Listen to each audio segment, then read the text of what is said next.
थोड़ा सा मैं धारा इसलिए परिवर्तित करना चाहता हूं क्योंकि मैंने देखा है ठिठोली में बड़ी श्रेष्ठ रचनाएं सुनी जाती हैं और माननीय न्यायमूर्ति जी विराजमान हैं जो कि हर तरह के रंग की कविताओं के स्वयं बहुत पारखी हैं। हमारे बीच एक ऐसा कवि है जिसने सदैव से अपनी संस्कृति को गाया है, सदैव से अपनी संस्कृति और परंपरा को पढ़ा है और गढ़ा है। आज हम सब के बीच, मध्य प्रदेश की धरती से हम सब के बीच में है। आप उनको सुनेंगे तो निश्चित तौर पर गर्वान्वित भी होंगे और कहीं ना कहीं रोम रोम से आपके बिल्कुल वो भारत बोलने लगेगा, वो संस्कृति बोलने लगेगी। मेरा आशय ओरछा से भाई सुमित ओरछा से एक बार आपकी तालियां मिले भारत को गाने वाले इस भाई सुमित ओरछा। जो लोग जा रहे हैं उनसे बस इतना कहता हूं कि हमें छोड़कर आप गए तो हम भी ये कह जाएंगे, बीच भंवर में साथ छोड़ने वाले भी बह जाएंगे। यदि युद्ध में अर्जुन बनना है तो पूरी बात सुनो, अर्ध कथाएं सुनने वाले अभिमन्यु रह जाएंगे। क्या बात है भाई, वाह। सृष्टि के कल्याण के लिए जहां पहला यज्ञ हुआ, उस प्रयाग की पावन भूमि को, तीर्थराज प्रयाग की भूमि को प्रणाम करता हूं। वैसे तो इस सृष्टि में दिनमान से बढ़कर कोई नहीं, पर दिनकर भी कहते हैं हनुमान से बढ़कर कोई नहीं। हनुमान जी ने बतलाया, सेवा भाव में तपने से सबको सब कुछ मिल सकता है राम राम के जपने से। मैं ओरछा से आया हूं और ओरछा चंद्रशेखर आजाद जी का अज्ञातवास स्थल है। मैं उनकी बलिदान धरा पर आया हूं। हमारे और आपके बीच में एक संबंध है। चंद्रशेखर आजाद जी वहां पर हनुमान जी के मंदिर पर ब्रह्मचारी हरिशंकर का वेश बनाकर के दीदी रहा करते थे। मैं उस कुटिया में उस बस ट्रस्ट का सचिव भी हूं, तो मैं चाहता हूं कि उस अवतार को आपके बीच में गाऊं चार पंक्तियों में। कि हनुमान अवतार बताए जाते हैं शिवशंकर का। मैं राजनीति पर बहुत ज्यादा बातें करता नहीं, व्यंग नहीं करता, मैं सीधे सीधे कविता सुना रहा हूं। ऐसा नहीं है कि भाई साहब मैं कर नहीं सकता। महापौर जी बैठे हैं, आपके साथ दूसरी बार आपके सानिध्य मुझे मिल रहा है। माननीय महापौर जी, हम राजनीति पर व्यंग कर सकते हैं, पर हम इसलिए नहीं करते हैं क्योंकि किसके खिलाफ करें। भाजपा वालों के खिलाफ हम इसलिए नहीं करते हैं क्योंकि पंच से लेकर के प्रधानमंत्री आपका है, कौन रिस्क ले। और मैं कांग्रेस वालों के खिलाफ इसलिए नहीं करता हूं कि कब कौन सा कांग्रेसी भाजपाई हो जाए, ये किसी ज्योतिषी का बाप नहीं जानता, तो पर रिस्क लेते नहीं। मैं तो चाहता हूं सब नेता एक हो जाए। मैंने एक मंत्री जी से हमारे मध्य प्रदेश में पूछा, मैंने कहा मंत्री जी आप उस सरकार में भी मंत्री थे, इस सरकार में भी मंत्री हो, आपको कैसा लगता है? कभी कभी थोड़ा आईने के सामने दिक्कत होती है क्या? मंत्री जी ने कहा कि देखो हमें तो कोई दिक्कत नहीं होती क्योंकि जिसको हम चाहते हैं उसी के प्यार में रहेंगे। मत सोचना कि हम कभी मझधार में रहेंगे, ये सोचकर हम हर बार दल बदल लेते हैं। हम सरकार के आदमी हैं, सरकार में रहेंगे। बहुत अच्छे भाई सुमित।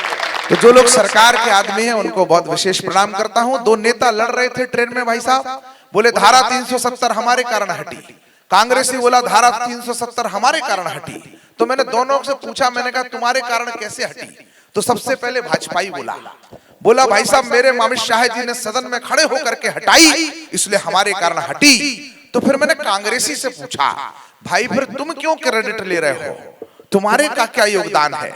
बोला भाई साहब अगर हमारे वाले लगाते नहीं। अच्छा है, बहुत अरे भाई जबरदस्त, बहुत अच्छी बात सुमित। तो ये क्या मतलब, दोनों का ही योगदान है। मेरे एक सिंगापुर के एक मित्र हैं, वो पूछ रहे थे भारत में लोग सुखी तो हैं दुखी तो नहीं है। मैंने कहा भारत में लोग सुखी भी हैं और दुखी भी हैं।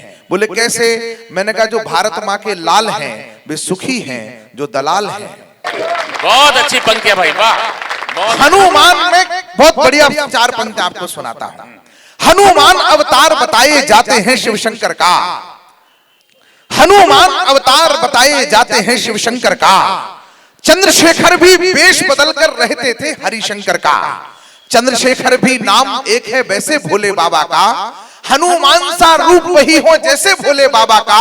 एक दूजे की उपमा के उपमान दिखाई देते हैं, मुझको तो शेखर में भी हनुमान दिखाई देते हैं। बहुत अच्छे सुमित। मुझको तो शेखर में भी हनुमान दिखाई देते हैं। दोनों अतुलित बलशाली हैं। मैं शोध पत्र पढ़ रहा हूं, तर्क के साथ पढ़ रहा हूं कि दोनों अतुलित बलशाली हैं, दोनों ही ब्रह्मचारी हैं, दोनों धरती माता के एक रूप के सेवाधारी हैं। हनुमान जी राम सिया के सुत समान अवतारी थे।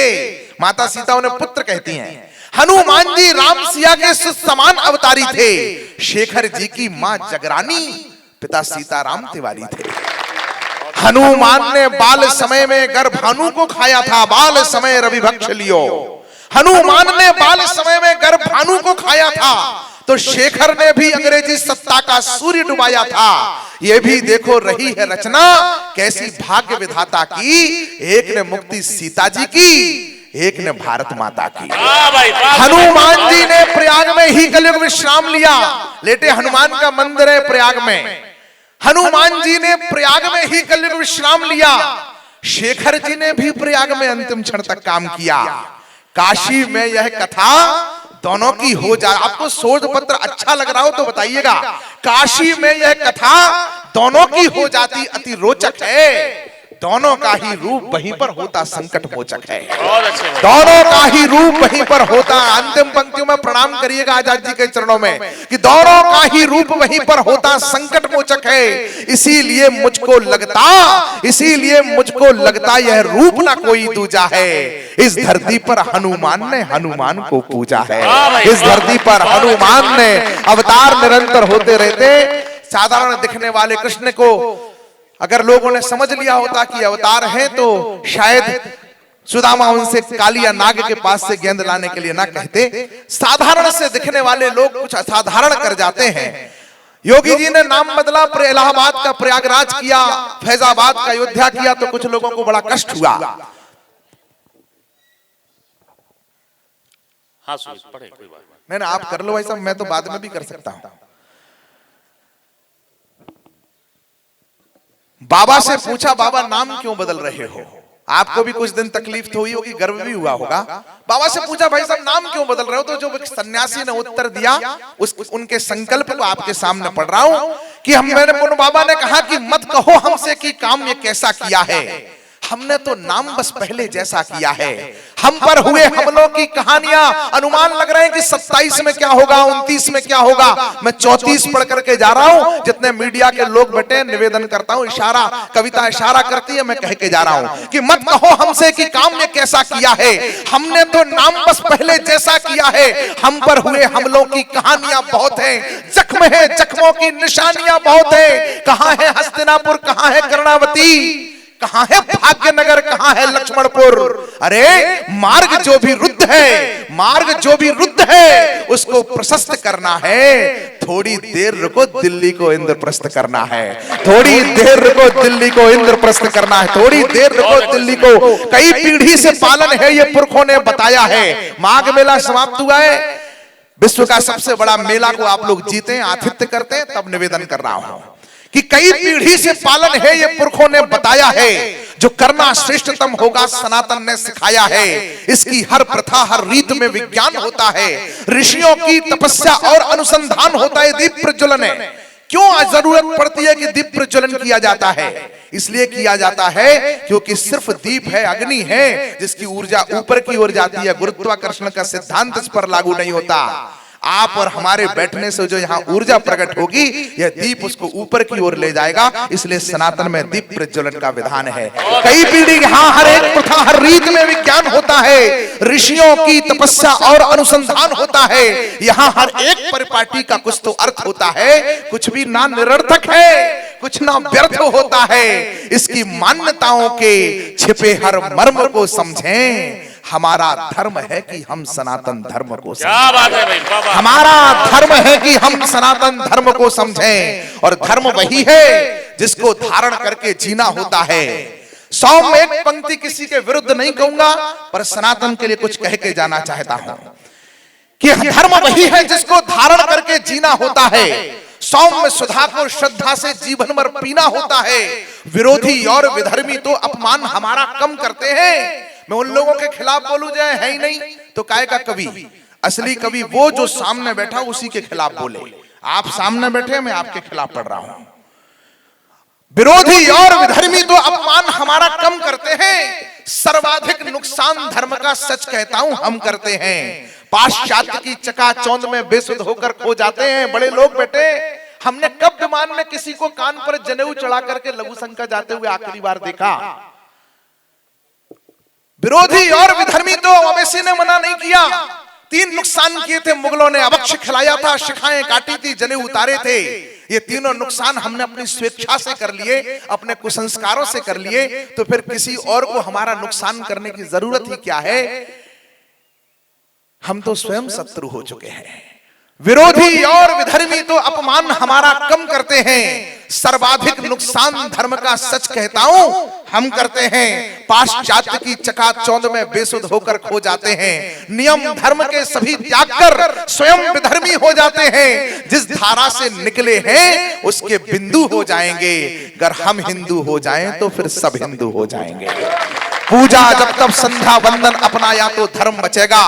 शिखा और दूसरों को फेसबुक पर कोसने से धर्म की रक्षा नहीं होगी। धर्म की रक्षा कैसे होगी? निवेदन कर रहा हूं कि पूजा जब तब संध्या वंदन अपनाया तो धर्म बचेगा। शिखा और माथे पर चंदन यदि लगा तो धर्म बचेगा। तीज पर्व त्योहार और उपवास किया तो धर्म बचेगा। अधिक मास में तीर्थ क्षेत्र में वास किया तो धर्म बचेगा।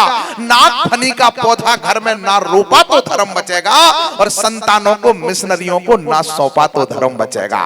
बच्चों को मंदिर, एक फादर घर में, एक स्कूल में बच्चा कंफ्यूज असली कौन? बच्चों को मंदिर ले जाकर पर्व दिखाओ धर्म बचेगा, और उन्हें निज परंपरा का गर्व सिखाओ धर्म बचेगा। आप तो विद्वान लोग हैं, पर हम युवा पीढ़ी को बता नहीं सके कि हमारी परंपराओं के महत्व क्या है। ये हल्दी क्यों लगाई जाती है? पीले कपड़े पहन करके फोटो सेशन का नाम हल्दी नहीं है। पीले कपड़े नहीं, हल्दी इसलिए लगाई जाती है क्योंकि एंटी बैक्टीरियल है, एंटी फंगल है, एंटी इन्फेक्शन के लिए काम आती है, इसलिए एंटीबायोटिक है, एंटी एलर्जिक है। इसलिए इतने गुणों के कारण हल्दी का लेपन किया जाता है। मेहंदी इसलिए लगाई जाती है ताकि 3 दिन विवाह में जागोगे, पित्त ना बढ़ जाए। पित्त का शोधन करने वाली मेहंदी हाथों में लगाई जाती है। एक एक परंपरा हमारी वैज्ञानिक है। बच्चों को मंदिर ले जाकर पर्व दिखाओ धर्म बचेगा, और उन्हें निज परंपरा का गर्व सिखाओ धर्म बचेगा। पूरब का पश्चिम का पद पूर्व दिशा में मोड़ दिया तो धर्म बचेगा। धर्म और विज्ञान एक संग जोड़ दिया तो धर्म बचेगा। नाग फनी का पौधा घर में ना रोपा तो, यदि हर हिंदू को गले लगाया नेक रहे तो धर्म बचेगा, और जात पात का भेद त्याग कर एक रहे तो धर्म बचेगा। जाति पात का भेद त्याग कर एक रहे तो धर्म बचेगा। और यदि घरों में धर्म रक्षा में योद्धा बन तैयार रहे तो धर्म बचेगा। यदि घरों में अस्त्र शस्त्र हथियार रहे तो धर्म बचेगा। यदि घरों में, इसलिए अंतिम कुछ पंक्तियां आपके बीच में 90 सेकंड की राम कथा सुना करके आपके बीच से जाना चाहता हूं कि मत पूछो कि महापौर जी को बोलना है क्या? मत पूछना कि क्या है इस कथा में। अब मैं ओरछा राम राजा सरकार की नगरी से आया हूं, एक छोटी सी राम कथा सुनाता हूं आपको। भूमिका सिर्फ इतनी है कि एक महात्मा जी को एक नवविवाहित पति ने टोक दिया, बोले महाराज जी क्या पढ़ रहे हो स्टेशन पर, भोपाल स्टेशन पर क्या पढ़ रहे हो? तो महाराज जी ने कह दिया कि मैं रामचरितमानस पढ़ रहा हूं। बोले कितनी बार पढ़ ली? बोले 184 बार पढ़ ली बेटा। तो बोले ऐसा क्या लिखा है जिसे इतनी बार पढ़ ली? बाबा जी ने कहा बेटा ये तो पता नहीं क्या लिखा है, पर ये भी नहीं पता क्या नहीं लिखा है। इतने में वंदे भारत ट्रेन आई, सारे यात्री चढ़े, मैं भी चढ़ा, भाई साहब वो महाराज जी भी चढ़े, वो भाई साहब भी चढ़े। भाभी ना चढ़ सकी, वो फोन पे बता रही थी कि हम कहां कहां घूमने जाने वाले हैं। तो वो गेट बंद हो गया भाई साहब। तो वो भाई साहब व्याकुलता से नई ट्रेन की चेन पुलिंग का वो आइडिया ढूंढ रहे थे कैसे होगी। तो महाराज जी ने उस लड़के को पकड़ लिया जिसका नया नया विवाह होता है, वो गुमान में रहता है, उसे लगता है कि सृष्टि में इससे पहले किसी का विवाह हुआ नहीं था, इसके बाद किसी का होगा नहीं। ये अद्भुत घटना केवल उसके साथ घटी है। तो उसका जब गुमान ठंडा हुआ तो महाराज जी ने उससे कहा बेटा तुमने, अगर ये तुम पूछ रहे थे ये पोथी में क्या लिखा है, तुमने ये बेटा ये पोथी पढ़ी होती तो तुम्हारी पत्नी स्टेशन पे ना छूटती। बोले महाराज जी ऐसा क्या लिखा है इसमें? बोले बेटा इसमें लिखा है पिया प्रिया चढ़ाए चढ़े रघुराई, सिया चढ़ाए चढ़े रघुराई। पहले नाव में सिया को चढ़ाया जाता है तब जाकर के खुद पसरा जाता है बेटा। अब युवान पीढ़ी जो पूछती हो कि क्या है इस कथा में, मैं कुछ पंक्तियों में बताने की कोशिश करता हूं कि मत पूछना कि क्या है इस कथा में। मैं राजनीतिक विसंगतियों पर बहुत सुना सकता हूं, पर मेरा मानना है कि वाल्मीकि तुलसी और कम्मन की वाणी में सारा सार समाहित है सरयू के पानी में। सतयुग से कलयुग की समस्याएं भिन्न, किंतु सबका हल मिलेगा तुम्हें राम की कहानी में। सबका जितनी समस्याएं हमारे सामने, 1000 बेटियां लव जिहाद में ट्रैप हो रही हैं प्रतिदिन, इन सब समस्याओं के समाधान जहां पर हैं, मैं उस समाधान की कथा आपको सुनाना चाहता हूं। एक बार मेरी, क्योंकि मेरा मानना है कि दृष्टि ठीक पहुंच गई। बेटियों से कहा जाता है मां पार्वती की आराधना करो तो अच्छा जीवन साथी मिलेगा। मैंने बेटियों से कहना शुरू किया कि बेटियों, आपको मां पार्वती की आराधना करने से अच्छा जीवन साथी मिले, एक बात हो सकती है, पर धर्म को उस दृष्टि से देखो कि मां पार्वती से सीखो कि जीवन साथी को अच्छा कैसे बनाना है, क्योंकि उन्होंने तो स्वयं मिला था। जोगी जटल अकाम मन नगन अमंगल वेश, ऐसा मिला था मां को, पर मां ने अपनी सेवा से, अपनी साधना से, अपने समर्पण से उसे बना कैसा लिया। कर्पूर गौरम करुणावतारम संसार सारम। इसलिए धर्म की दृष्टि आप तक पहुंच गई तो आपका जीवन बदल देगा। धर्म वो है, जीवन पद्धति है। मैं एक कथा आपको सुनाता हूं कि मत पूछना कि क्या है इस कथा में, सोचना कि क्या नहीं है इस पावन प्रथा में। संतोष भाई साहब, आप भी संतोष करो ना। आप इतने लोग आ गए, इतने बड़े बड़े लोग आ गए, साक्षात न्याय मूर्ति विराजमान है, अब किसको बुलाना चाह रहे हो आप? तनाव मतलब जिसका आना था, चंदा जिसका नहीं आया हो उसको फोन लगाओ, तुम्हारा लिफाफा नहीं आया, बाकी सबको छोड़ दो, संतोष धरो। अब बाकी संतोष करो, सब व्यवस्था ओके है। बिटिया का हो गया, बढ़िया आ गई, अब स्वस्थ रहेगी। राम कृपा नासै सब रोगा, जो यह भांति बने सब राम जी सब मंगल करेंगे। आपने भी देखा कि एक आदमी को हो रहा है तो उसी समय बार करो, ये भारत में होता है। की बड़ी जिम्मेदारियां, भीड़ में एक आदमी पिटने लगे तो बाकी की भीड़ ये नहीं पूछती कि पिट क्यों रहा था, लग जाता भारत है। मत पूछना कि क्या है इस कथा में, सोचना कि क्या नहीं है इस पावन प्रथा में। वेद पुराणों का सार है इस कथा में। वेद पुराणों का सार है। इसरो के चीफ ने कहा चंद्रयान के प्रक्षेपण के समय कि हमें ये सूत्र, चंद्रयान के प्रक्षेपण के सूत्र वेदों से मिले। किसी के खिलाफ नहीं कह रहा हूं, दुराग्रह से नहीं कह रहा हूं, दुर्भावना से भी नहीं कह रहा हूं। आज पवित्र त्योहार है, पर जिम्मेदारी के साथ तर्क के आधार पर कह रहा हूं कि वेदों से जुड़े रहिए, वेदों की संस्कृति से जुड़े रहिए। जो लोग वेदों से नहीं जुड़े रहे, उन्हीं के नाम आज नावेद और जावेद हैं। वेद पुराणों का सार है इस कथा में, समाया सारा संसार है इस कथा में। एक ने मुझे कहा, मित्र ने, कि भाई साहब तोड़ने की बात मत किया करो, जोड़ने की बात करो। तो मैंने 4 पंक्तियां पढ़ी कि जिससे उद्गम हुआ है उस स्रोत का पता करो, हो शैव वैष्णव या अग्निहोत्र का पता करो। मजबूरी में अलग हुए मेरे भाइयों सुन लो, अब समय आ गया है कि अपने गोत्र का पता करो, क्योंकि परिधानों के रंग अलग पर चरखे तो हैं एक हमारे। हाँ, पूजा के ढंग अलग पर पुरखे तो हैं एक हमारे। हमें ज्ञात है भटक गए हो आक्रमणों की आंधी में, पर अब लौट चलो अपने घर नहीं मिली आजादी में। कोई फर्क नहीं होगा, तुम राम कहो रहमान कहो, लेकिन पहले साथ हमारे जय जय हिंदुस्तान कहो। लेकिन पहले, तालियां कमजोर है आपकी, लेकिन पहले साथ हमारे जय जय हिंदुस्तान कहो। बोले भाई साहब इससे क्या होगा? मैंने कहा इससे ये होगा कि कब्रों में दबी न जल सकी चिताओं को। अच्छा, मैं 40 पन्ने पढ़ता हूं 4 पंक्तियां लिखने से पहले, फिर तर्क के आधार पर कह रहा हूं कि कब्रों में दबी न जल सकी चिताओं को अच्छा लगेगा, लौटाओ तुम्हारे पूर्वज पिताओं को अच्छा लगेगा। क्योंकि किसी भी धर्म की लेकर के शिक्षा से नहीं बना था, प्रश्न से बना था, वो परीक्षा से नहीं बना था, तलवारों की नोक पर उसे बदला गया था। कोई भी मलेच्छ अपनी इच्छा से नहीं बना था। मत पूछना कि क्या है इस कथा में, सोचना कि क्या नहीं है इस पावन प्रथा में। वेद पुराणों का सार है इस कथा में, समाया सारा संसार है इस कथा में। समाज शास्त्र की संकल्पना है इस कथा में, कर्तव्य पूर्ण जीवन की कल्पना है इस कथा में, मित्रता के मंत्र है इस कथा में। युवान बेटे, मित्रता के ऐसे मानक फ्रेंड से बैंड बांधने से नहीं मिलेंगे। जे ना मित्र दुख होई दुखारी, इतना ही विलोकत पातक भारी। निज दुख गिरि समरज करे जाना, मित्रक दुख रज मेरु समाना। अपना दुख छोटा भी हो तो उसे, अपना दुख बड़ा भी हो तो उसे छोटा समझ लो, पर मित्र का दुख छोटा हो तो भी उसे बड़ा समझो। कि मित्रता के मंत्र है इस कहानी में, विज्ञान के अकल्पित यंत्र है इस कहानी में। विज्ञान के अकल्पित यंत्र हैं। 1903 के पहले राइट ब्रदर्स ने दुनिया को कहा कि हम विमान शास्त्र की ये मॉडल है, ऐसे उड़ सकते हैं। उससे पहले कोई नहीं जानता था ये एयरक्राफ्ट, पर बाबा तुलसी ने 16वीं शताब्दी में यहीं पर तो लिखा था, चलत विमान कोलाहल होई, जय रघुवीर कहे सब कोई। सनातनियों थोड़ा गर्व के साथ बजाइए, दुनिया को मार्ग दिखाया है हमने। वेद पुराण मंत्र विज्ञान के अकल्पित यंत्र है इस कहानी में, और 7 देशों में युद्ध चल रहा है। एयर डिफेंस सिस्टम जिस पर दुनिया गर्व कर रही है,